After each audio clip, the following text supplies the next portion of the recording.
Una vez más, señores, Pizca Política haciéndolo, trayendo el contenido que a las personas les gusta y sobre todo nutritivo.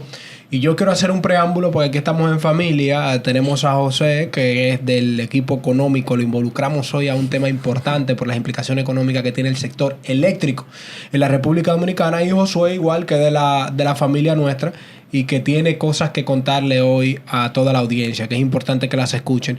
Sin embargo, yo quiero hacer una particularidad. Nos están corriendo los ingenieros eléctricos. Y aquí, ojo, esto aquí no es una casa nacional de ningún partido. Aquí lo que nosotros tratamos es de que las cosas se toquen técnicamente. O sea, denos la oportunidad a muchos ingenieros que nos hemos contactado, ¿no? Que trabajo en la superintendencia, no, que trabajo en las sedes. O sea, lo importante es que aquí vengamos y lo toquemos desde el punto de vista técnico y consensuamos las preguntas. Pero desde el punto de vista técnico es relevante para Pizca Política y toda la audiencia que la gente entienda por qué la luz está llegando cara y por qué no hay electricidad en muchos sectores. Mientras tanto, nosotros nos vimos obligados a hacer un análisis exhaustivo de lo que está pasando últimamente en la República Dominicana. Varias situaciones importantes que tocar. Primero, lo que tiene que ver con la declaración del decreto 517-25, que ya lo estaremos analizando ahora con Josué. Evidentemente, las reglamentaciones de la ley de compra y contrataciones 45-25, que eso tiene mucho que ver. El decreto tiene una gran vinculación porque se declara en estado de emergencia el sector eléctrico. Señores, pérdidas en un promedio de un 36.5%, una debilidad importante, aumento de la demanda en casi un 40%, casi 3.900 megavatios en la noche de aumento de la demanda, lo que se necesita. Hay una necesidad de cerca de 700 megavatios actualmente de electricidad. Y evidentemente por eso no estamos teniendo, digamos que esa famosa luz, como le llama uno, que no es la luz, es la electricidad, pero esa famosa luz, no hay luz en la noche. Y a veces la gente no entiende por qué tenemos luz en el día y por qué no tenemos en la noche. Vuelvo y digo, aquí ninguno somos ingeniero eléctrico, claro, pero vamos a manejar la información del levantamiento que nosotros hicimos y le vamos a dejar ese preámbulo para aquel ingeniero que se motive y venga aquí a hablar con nosotros desde el punto de vista eléctrico. Josué, bueno, vamos al mambo. Miren, dime del 517-25. Antes de empezar, ¿qué tenemos decreto? Es muy importante de que ustedes sepan cómo se mueve la energía. Miren, las energías salen de lo que son las empresas hidroeléctricas administradoras, las cuales se transportan la electricidad a través de cables de alto voltaje hacia lo que son los transformadores, las subestaciones eléctricas, las cuales se encargan de disminuir el alto voltaje para así viajar por el circuito de voltaje medio, que son los cables que vemos en los postes de luz, y de así llega la electricidad a su hogar. Miren, es muy interesante lo que ha pasado hoy en día, pero también muy peligroso lo que nosotros vemos en lo que es el decreto 517-25. Yo creo que el presidente debe tener mucho cuidado con esto, porque acaba de declarar emergencia lo que es el sector eléctrico. Entonces, yo digo, ¿cómo es posible que este decreto haya sido firmado el 8 de septiembre y el 10 ya esté llegando una barcaza a Asua, la cual venderá por más de 40 centavos lo que sería el kilovatio eléctrico? Ahí hay uno, bueno, es bueno tomar en cuenta eso que dice Josué. Yo sí me gusta verlo desde el punto de vista administrativo. Hay que reconocer que evidentemente declarado el estado de emergencia, pues hay un régimen de excepción en el aspecto de las compras. Yo creo que hay que entender esa parte. ¿A qué responde esto aparte de toda la situación y déficit que hay en el punto de vista eléctrico? El Estado Dominicano tiene una ley de compras y contrataciones, que es la 45-25. Evidentemente, hay diferentes tipos de compra en función de la necesidad que va teniendo cada una de las instituciones, principalmente esas instituciones a las que nosotros hacemos parte. En el caso del sector eléctrico especialmente, pues tiene una particularidad. Cuando usted va a comprar, no es que usted dice, yo quiero comprar y quiero vender. No. Usted tiene que abrir una licitación, tiene que cumplir unos pliegos de condiciones. Eso es un poquito más técnico de lo que quizás la audiencia le interesaría saber. Ahora, ¿qué pasa con este decreto? Al ser declarado en estado de emergencia, lo que está diciendo el presidente de la República, en el poder que le confiere la Constitución de decretar en estado de emergencia una determinada situación en determinado sector, es, miren, hay una crisis, no puedo entrar al régimen ordinario de compras porque eso me va a tardar meses en hacer compras importantes y evidentemente eso es lo que va a provocar que si yo necesito un transformador para tratar de disminuir el tema de las pérdidas en EDE, entonces yo no puedo durar 3 o 4 meses que se dé la licitación y que se haga, sino que todo se va a hacer de la manera más espontánea y rápida posible. Ahora, hay que ponerle ojo a lo que dice Josué. Hay que tener un poquito de cuidado porque evidentemente este régimen, digamos que de excepción en materia de compra, pues no garantiza el 100% de la transparencia. Entonces, lo que ahí sí, yo creo que tanto la Contraloría General de la República tiene que estar apoyando el sector, digamos que al ojo de todas esas compras que se van a hacer. Y en nuestras investigaciones nos dimos cuenta, y lo mencionaba el señor Bichara, que fue uno de los que participó en la administración pasada, que explicó muy bien en un medio de comunicación importante cómo se hacen las compras. Y es que este decía que al momento de que usted va a comprar un transformador, por ejemplo, no están en stock. No es que usted va a llamar a Amazon, por ejemplo, y va a decir, mira, yo quiero un transformador de tanto megavatios para que... No. Usted tiene que hablar con el fabricante le dice, mira, yo tengo tantas personas en fila y después de esas personas va tú. Lo que quiere decir que fácilmente un transformador para llegar al país te toma 3 y 4 meses. Y cuidado si hasta 5. Entonces, este decreto viene primero de parte de la administración, que eso sí veo positivo, a decir, miren, ciertamente admito, hay un problema. Y ese problema lo pienso resolver de esta forma. Ahora, aparte de eso, Josué, y aquí voy contigo, José, el aspecto del riesgo económico que representa el sector eléctrico. No hay electricidad y la gente le interesa saber por qué. Sin embargo, hay que pensar en esos cerca de 700,000 usuarios que están conectados a la electricidad y que no la pagan. A lo que nosotros llamamos pérdidas en el aspecto de la distribución, que hoy andan en un 36%, quitándole el 10% de las pérdidas técnicas, dígase la que se pierde en el aspecto técnico antes de llegar, hablamos de un 25% que se pierde, y la mayoría es porque no paga la electricidad. Así es. A este semestre hasta abril, le había costado al Estado cerca de 30,000 millones, José, en temas de subsidio. ¿Tu parecer económico sobre eso?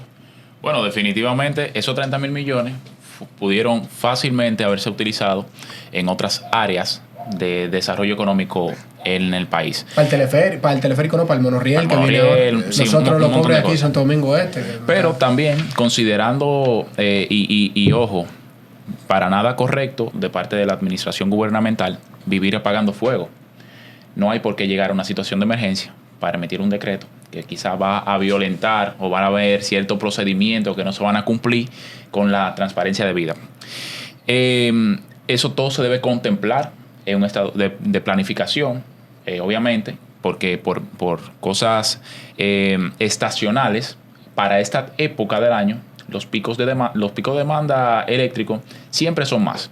Pero, traduciéndolo un poquito al lenguaje coloquial de las personas, los nuevos pobres tienen aire acondicionado en su casa. Claro. Los nuevos pobres tienen por lo menos un aire acondicionado en su casa. ¿Y qué quiero decir con eso?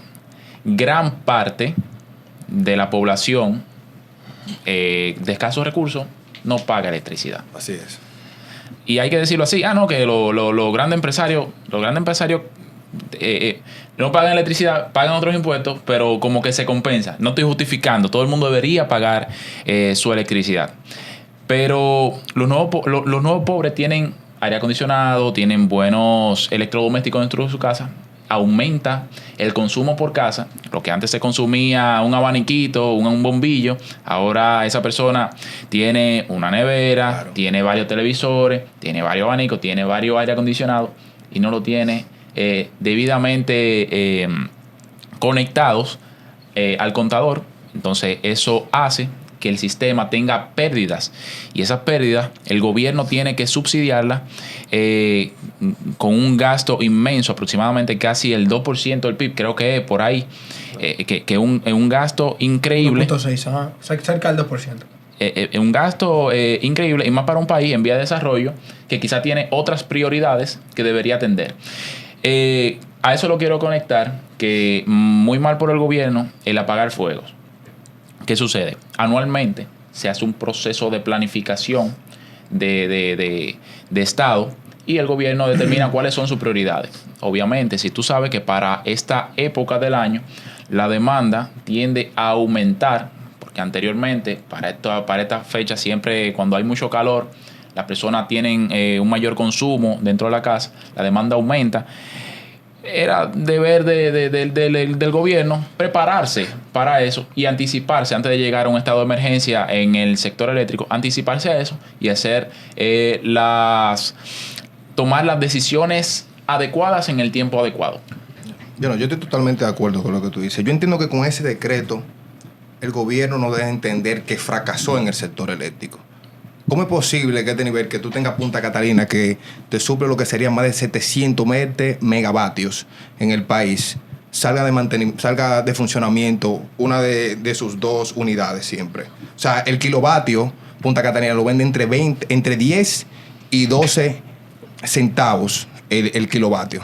Por lo tanto, nosotros no pudimos llegar a ese nivel. Miren, hace un tiempo nosotros tuvimos la posibilidad de acercarnos a lo que fue al expresidente Danilo Medina.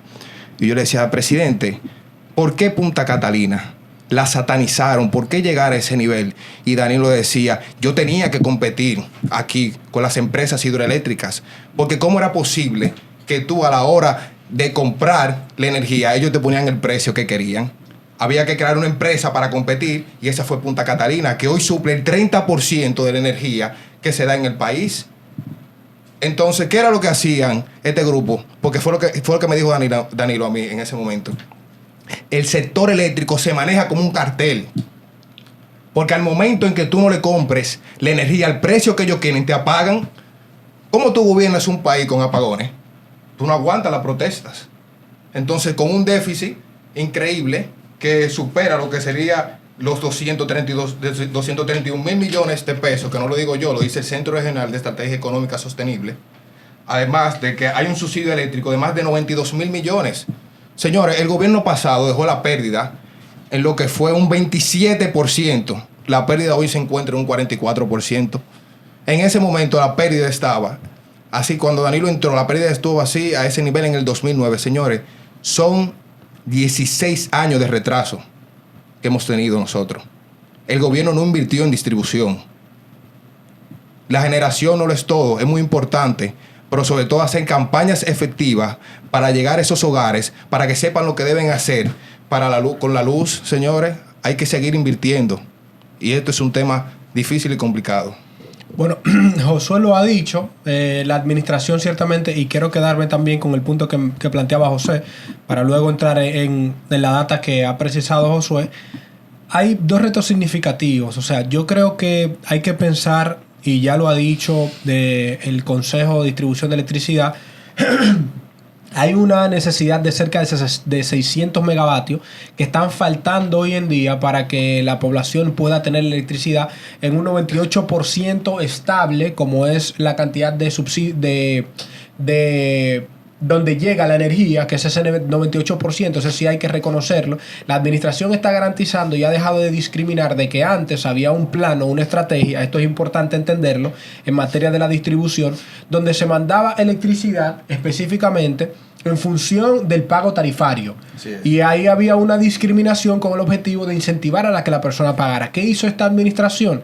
Que entiendo que es importante resaltar, que dijo, mira, no vamos a discriminar y vamos a abastecer el 98%. Ahora, eso ha tenido su reto, y es que tú le das el 98%, digas, si hay una cobertura de electricidad del 98%, no necesariamente se mantiene de manera permanente, sin embargo, tienes mayores niveles de pérdida por varias razones.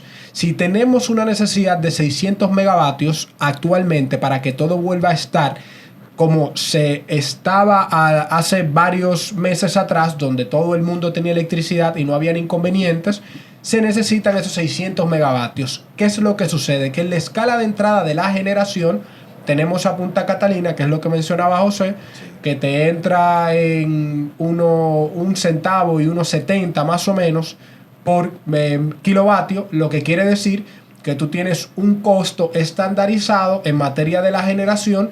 Cuando sale una planta de esas que tienen menores ofertas, entonces las demás oferentes que tienen hasta 30 y 40 centavos por encima de lo que te ofrece la planta pública del Estado, pues evidentemente te genera mayores costos. Entonces, ¿qué es lo que ha pasado a mi interpretación? Aparte de todo lo que se ha dicho, es que primero, el tema de la planificación es algo que se hace en materia eléctrica a corto, mediano y largo plazo. Eso no lo decimos nosotros, lo dicen los expertos en la materia, que lo hemos estado estudiando. uno puede pensar que la energía que necesitamos hoy es una planificación necesariamente a mediano plazo, pero no, es una planificación inmediata, a corto plazo. Nosotros sabemos el crecimiento demográfico de la sociedad dominicana y desde ya tú puedes decir, mira, la población me va a crecer 2.5 más en 20 años, y ya tú sabes que tu demanda generalmente te va a crecer relativa a ese crecimiento demográfico. Entonces ahí entra una planificación a mediano y largo plazo.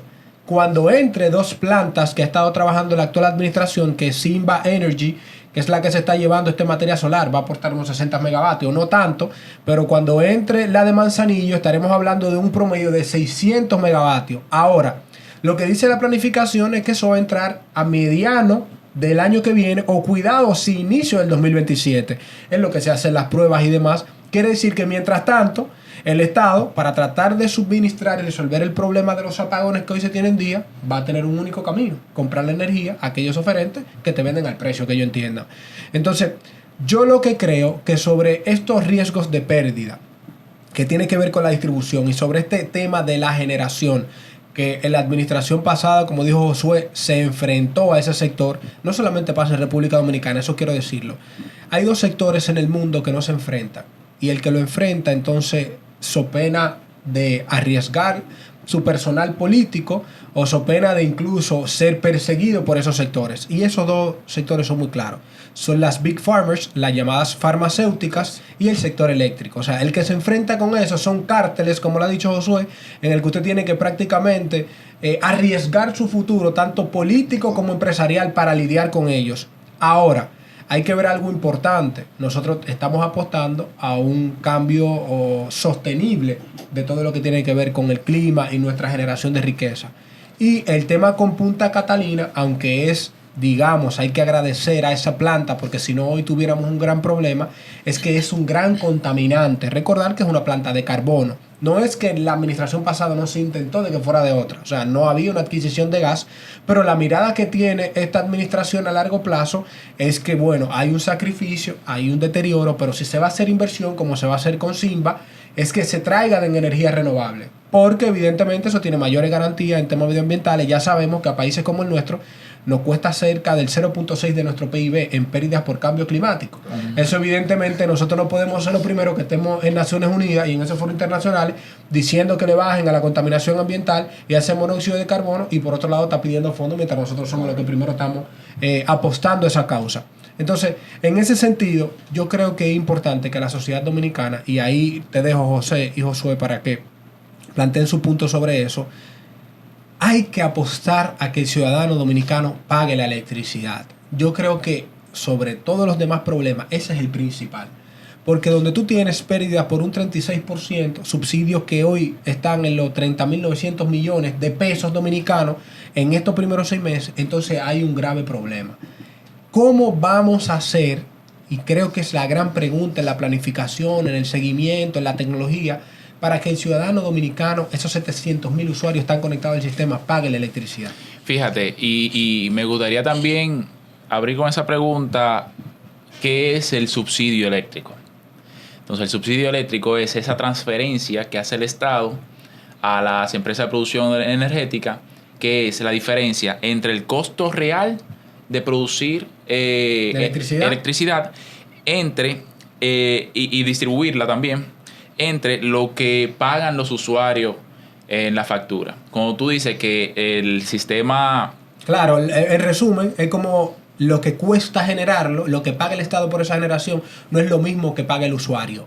O sea, el Estado asume un costo para que usted no grite, para que no gritemos todo, porque sale relativamente alto. Resumiendo ahí lo que decía. Exacto. ¿Y qué genera que el Estado subsidie la electricidad? Bueno, tenemos un país que con muy altos costos de generación, los combustibles fósiles que se utilizan para generar electricidad son caros y son combustibles también, somos dependientes de otros países. Por ejemplo, con el carbón viene de otro país, el gas natural también viene de otro país. Nosotros no producimos esos combustibles fósiles que permiten la operación de esa planta. También un déficit, como tú mencionabas al inicio, un déficit natural del sistema, la pérdida de energía en la misma distribución, incluyendo ahí la energía que se la roban la gente, que se conecta por eso atrás de la luz. Eso está asociado a las pérdidas. Pero Realmente. más aún, y ahí yo apelo a la conciencia dominicana y a la conciencia social, si queremos un mejor país, que te dé la capacidad de tú quejarte, porque quien no pague luz no puede quejarse de que se están yendo los apagones, la cosa. Claro, uno lo coge a chiste eso, José, pero la gente tiene que saber que si usted no paga la luz, hermano, ¿cómo usted está exigiendo que la luz le llegue? Lo primero es que yo quisiera saber, todo el que esté a mi alrededor, que no pague la luz mientras la luz a mí me llega sumamente alta. Claro. Para yo ser el primero que diga, mire, ese se la está robando. Porque no es verdad que usted es el hijo preferido del Señor, que usted es bendito y grato ante la tierra y que usted el Espíritu Santo lo bendice más que a mí, que a usted la luz le va a salir gratis y a mí me va a costar. Ojo, en ninguna parte del mundo, en países desarrollados, la luz es gratis para nadie. Son un servicio público que hay que pagar. Totalmente. Entonces, al final, o sea, esas son las cosas que hay que ver, independientemente de que ahora mismo tenemos un sector declarado en emergencia, de que yo sé que muchos están sufriendo, porque digo, bueno, pero que yo pago la luz. Lo que pasa es, vuelvo y digo, ese principio que existía discriminatorio por sectores ya está eliminado y no es que va a hacer que si a su casa, en ese transformador de su casa, pagan todos la luz y el transformador que está atrás no la pagan, no se la van a mandar únicamente a usted. Lo que van a hacer es que todos pagan las consecuencias en función de las mismas... Pagan justo por de la misma del mismo procesamiento. ¿Cómo afecta esta ineficiencia eléctrica a los empresarios y a las pequeñas empresas del país y a los hogares? Principalmente los hogares. ¿Dónde están los gastos que estos tienen? Bueno, ya usted tiene que comprar un inversor que no tenía anteriormente. Usted tiene que comprar una planta. Usted tiene que comprar baterías. Pero no solo eso, que los negocios tienen una reducción de productividad porque tienen que invertir su dinero en otros costos, porque hay una pérdida por equipo dañado, por la luz. O sea, hay un aumento de lo que son los costos operativos y no solo eso, que se genera una doble factura. Primero, por el pago de energía y segundo, por la inversión en los sistemas alternos. Sí, o sea, hay un tema de riesgos asociados o costos asociados, ustedes los economistas lo manejan mejor, que evidentemente trae el tema de la electricidad. O sea, el tema de la electricidad, nosotros por primera vez vamos a tener, o tenemos, hay que confirmar ese dato, una ley de servicios públicos. O sea, al final yo creo que entiendan que la administración solamente tiene un único fin, y es hacer feliz a la gente. Eso ha sido contemplado por múltiples doctrinarios, no es lo que creamos, es que ese es el fin de la administración. Y si pudiéramos decir que hay cosas de trabajar, es que esto es un aspecto estructural. O sea, nosotros venimos con retos desde la administración pasada. Intentó mitigar el problema del momento, que pudiéramos decir que en parte se logró, pero ahora tenemos problemas adversos. Y la administración que venga va a tener también problemas iguales si no se ve esto como un punto de vista de un bien social y común que debe ser tratado como una política de Estado, no de gobierno, que son cosas diferentes. Esto no es que el gobierno mío es el que está ahora asumiendo, que es el gobierno de José, que es no. Este es un tema de Estado. Es como usted hablar de la situación de Haití. Cuando usted no tiene electricidad, cuando usted no planifica a mediano, corto y largo plazo, pues usted tiene problemas. Entonces muchos no apostamos o no apuestan por planificar a mediano y largo plazo porque entienden, bueno, yo no soy que voy a cortar esa cinta para esa planta, porque ya yo no estaré. Entonces, ese pensamiento de retraso hay que dejar. Hay cosas con las que no se debe jugar en política. Y entender que eso es un aspecto meramente de Estado. Es como hablábamos del tema del dólar, es lo mismo. O sea, estamos hablando que la estabilidad financiera le afecta al que esté en la administración y al que viene. Y al momento de que yo me endeudo para resolver un problema, tú vas a pagar ese déficit. Así es. Entonces, yo creo, y ahí para ir concluyendo, escuchar sus conclusiones, vuelvo y digo, ingeniero eléctrico, venga aquí a Pizca Política. Nosotros, como le digo, manejamos las cifras, sabemos los retos, hemos estado atentos de la problemática, pero no están corriendo todos. Entonces, yo creo que si la gente quiere entender el punto de vista técnico, porque nosotros no pecamos de imprudentes, yo no hablo de lo que no sé. La información que nosotros buscamos, indagamos y nos empapamos, pero no es nuestra área de expertise. Venga y explíquele a la sociedad dominicana qué está pasando técnicamente en el tema tanto de la generación y de la distribución. Quizás no la transmisión, pero esos dos aspectos. Venga a tocarlo con nosotros. Y ahí dejo a Josué y a José para que cerremos respecto a cuáles son tus recomendaciones. Primero, al que no paga la luz, que me imagino que la pague, pues tú no le vas a decir que vaya a robarse. Claro. Y segundo, al empresario que entiende que en su momento se beneficia de eso. Ahí te dejo. Bueno, muy breve. En primer lugar, como dije ahorita, apelando a la conciencia social, independientemente usted reciba un servicio o no, los servicios no son gratis. Aquí hay una cultura de lo que da el Estado gratis. Yo no pago la basura porque eso es el gobierno, que yo pago mis impuestos. Yo no pago el agua, yo no pago la luz.